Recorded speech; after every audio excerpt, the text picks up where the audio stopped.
Good morning. I look at the videos on YouTube that come on my phone. I, of course, don't use a television, although I'm tempted to, especially times like this. But I noticed something troubling. I saw an argument between two of the most prolific voices, young voices for conservatives in this generation. And of course I side with Ben Shapiro that Candace Owens made some grave errors in her assertion as to the story of what goes on in Israel. But for Ben to attack Candace at this juncture is very bad politics. And the reason I'm saying that is because Candace Owens is not an anti-Semite. She may be misinformed, she got an imperfect impression, and that has stayed with her, but she's not an anti-Semite. She's not a bigot. Black Lives Matters are anti-Semitic. I said that years ago, as soon as I saw what they put onto their so-called constitution.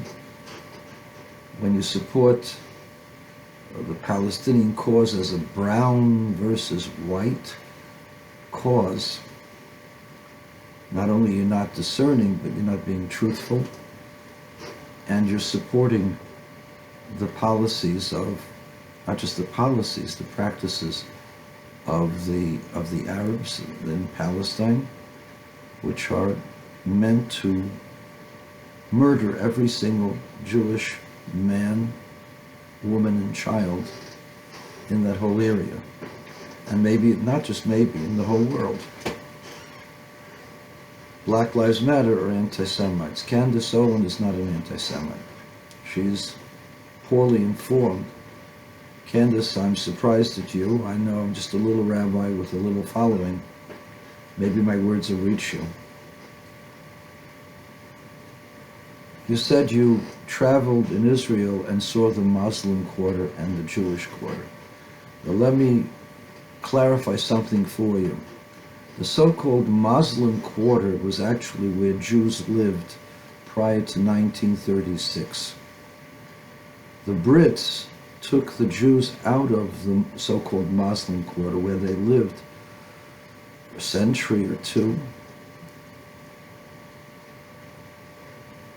Many of them owned the places, some of them rented their places, but they were displaced and put into a different part of Jerusalem, which was renamed the Jewish Quarter.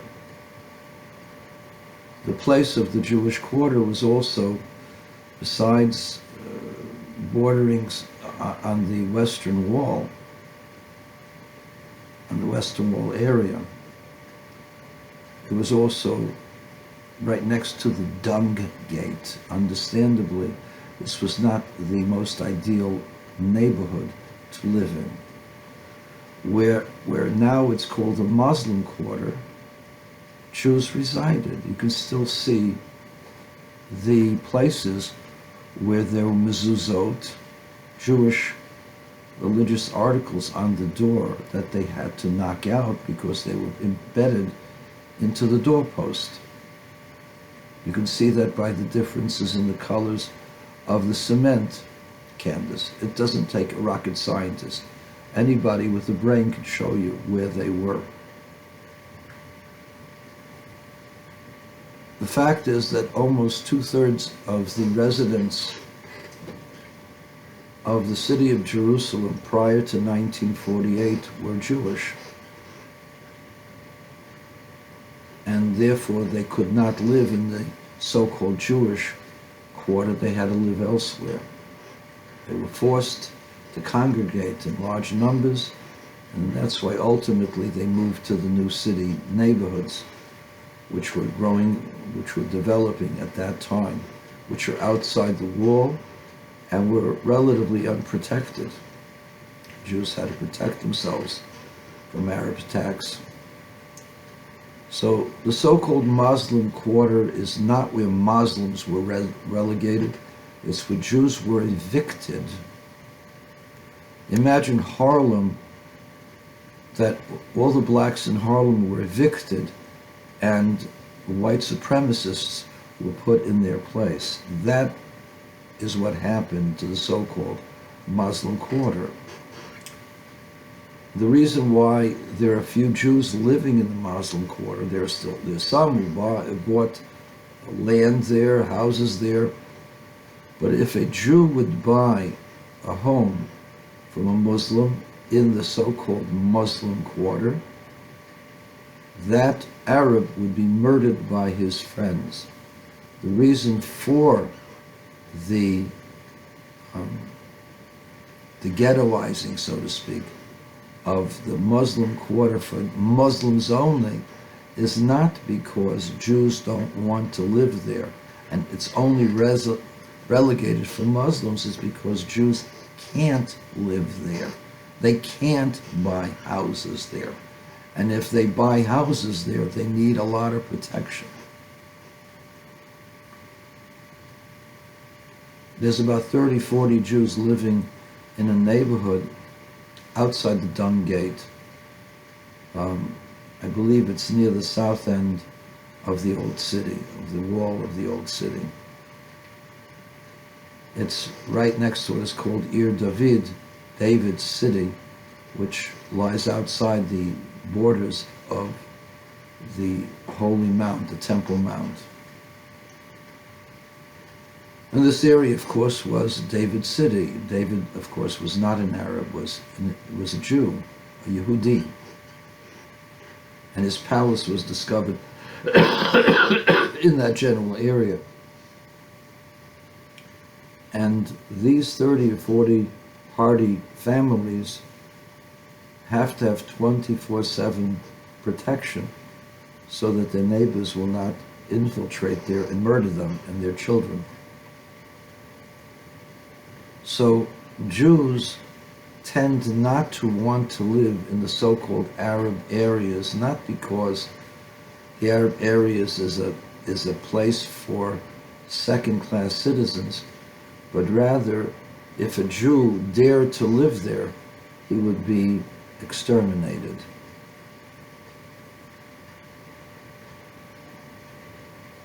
Imagine a white neighborhood in New York City, and if a black moved there, they would be subject to death. That's what happens to Jews who venture into those so-called Muslim neighborhoods. The entire West Bank is Judenrein, except for the Jewish yeshuvim, the Jewish settlements. We are not squatters on that land, and the land is called, Candace, it's called Judea. Judea means the place of Jews. The other name for it is Shomron, is Samaria. Samaria was the capital of the kingdom of Israel, the 10 tribes. It's a very small area, yes, but that's where they lived. Judea and Samaria have no historical connection to Arabs. Yet a Jew is not allowed to buy a home there. And if he does, not only is the Jew subject to attack, the person who sold him the land will be exterminated. So, Candace, don't use your frame of reference of the United States of America, as flawed as American history is to the black people. It's nothing, and I mean this, nothing like the present situation of Arab areas toward Jews. I'll give you, for instance, you invoked your Savior. And his birthplace was in a city called Bethlehem. In 1967, throughout Jewish control of the city of Bethlehem, there was consistently 80% of the citizens of Bethlehem were Arabs, but they were Christian Arabs. 20% of them were Muslim Arabs. Today, the birthplace of your Savior, there are only 20% Christians and 80% Muslims. I'm going to ask you pointedly, Candace, why is that? If the Muslims are like the unfortunate blacks who were relegated to second-class status, why are there so few Christians left in Bethlehem? And the answer is the Christians feel threatened by their Arab brothers. And if Christian Arabs can feel threatened by their Arab brothers, can you imagine the threats that a Jewish person would feel living there?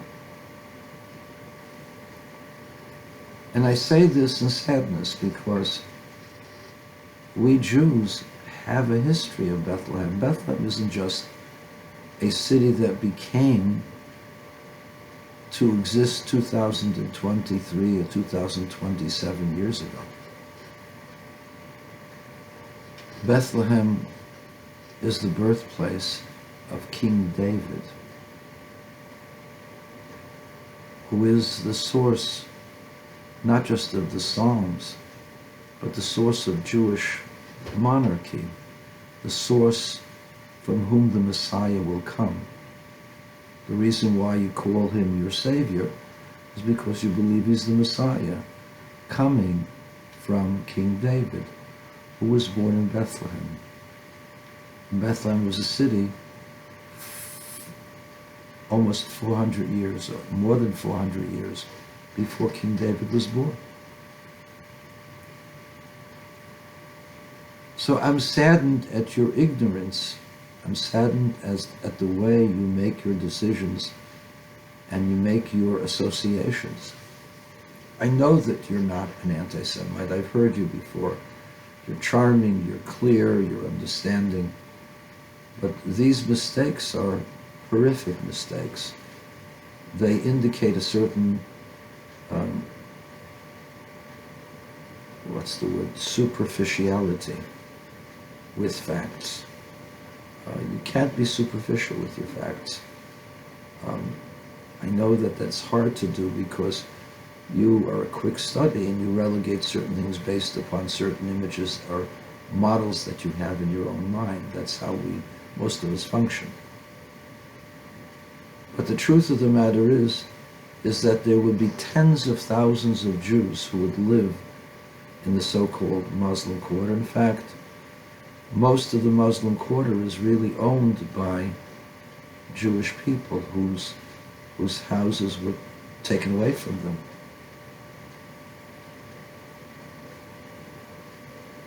There would be tens of thousands of Jews wanting to live there, but they can't live there.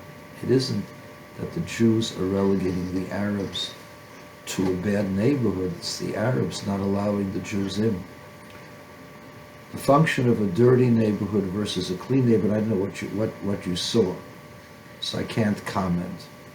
I will say this. The services provided for Jerusalem, to my knowledge, are one and the same. And the cleanup and so on for the streets would be, if it is different, it's only because the Arabs refuse to have the Jewish cleaners or the Jewish companies or the companies that the Israeli government provides. That would be the only reason why there'd be a difference. There should be no difference in the cleanliness. What you saw was the Jewish compound had been destroyed during the Jordanian occupation from 1948 to 1967. Many of the synagogues were completely destroyed. Many of the neighborhoods were just became abandoned and became refuse areas, garbage areas. So they had to reconstruct those areas.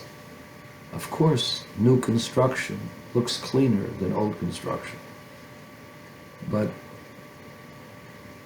there is no distinction in the services given to one side of Jerusalem and another, at least not to my knowledge. I know that there's a yeshiva that's in the so-called Muslim area. There, I think Arik Sharon had an apartment there.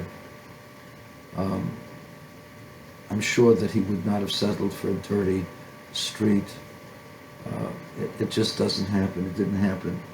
What you saw was an old neighborhood, old construction, maybe 150, 200 years old, one on top of the other, buildings on top of the other, and new buildings and new construction, open air areas.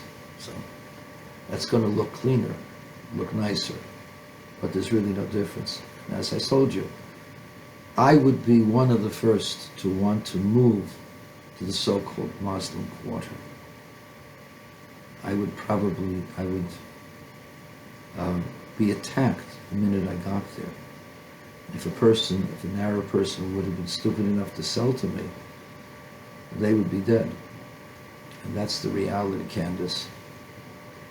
And so there's no comparison between the so-called Muslim quarter